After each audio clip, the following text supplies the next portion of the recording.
Bobi Wine si musiru. Olunaku olw'eggulo yabadde Gomba naye bye yakutte Gomba akatambi akakata wenkoledde story eno nga wakayite eddakiika 25 ng'amaze okubeera nga ata akatambi ako kengenda okuzannyira. We yabadde e Gomba mu kyalo ekyewaabwe awo baziika maama we yagenze okubeera ng'amulambulako bajjajjaabe empewo zimufuuweko. Musajja wattu akyali mu kwekweka agamba bayise ku road block nera nga bakyafeffette okunoonya omukulu amanyikiddwa nga Robert Kyagulanyi Ssentamu abangi gwe bamanyi nga Bobi Wine kyokka nga gwe banoonya y'omu ku abo bwe bamuyisaako nera yeebazizza abantu ab'enjawulo abasobodde okubeera nga bamu identifyinga nti oye Bobi Wine naye ne basirika ne bagezaako nawe okubeera nga bamukweka. Eggulo yabadde Gomba ebyeggulo abipostinze leero kati emudduka Gomba ogenda omunoonyaayo simanyi saawa zino eno gyali okitegeera kati olwaleero olunaku gyali ajja bipostinga nkya so that mmwe muzungira eri ke yasoose okupostinga ng'ali eri simanyi abantu bagambye batya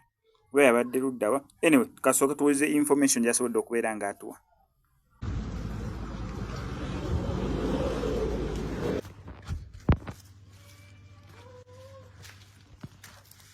Today is the 25th of January 2025 and I'm in our home in Gomba.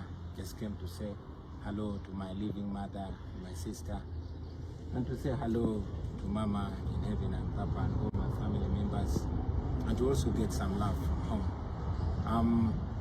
Yeah, another day of hiding, another day of injustice. As you all know, the police has always come out to give a statement on anything, but since the raid on my house, the first, the second, and the third one where my wife was assaulted, the police has not said anything.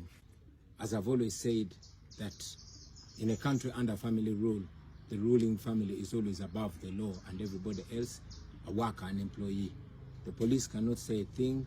The Human Rights Commission, you saw them going to my house to pay my wife a visit, apparently. And then after the raid and the assault on my wife and all, the criminality that was done at my house, nothing has happened. Well, that's where we are.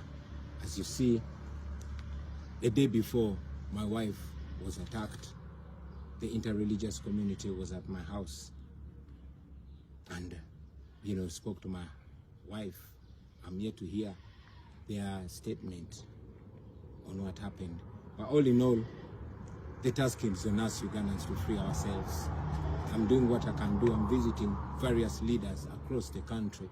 Of course, under scrutiny, under fear, under high risk, but I'm doing what I have to do to reach out to you and charge you and tell you that you can also play your part, either singularly or in a group, but we can change our country, all of us. Thank you. People power, our power. Keep fighting, keep resisting. Uganda will be free.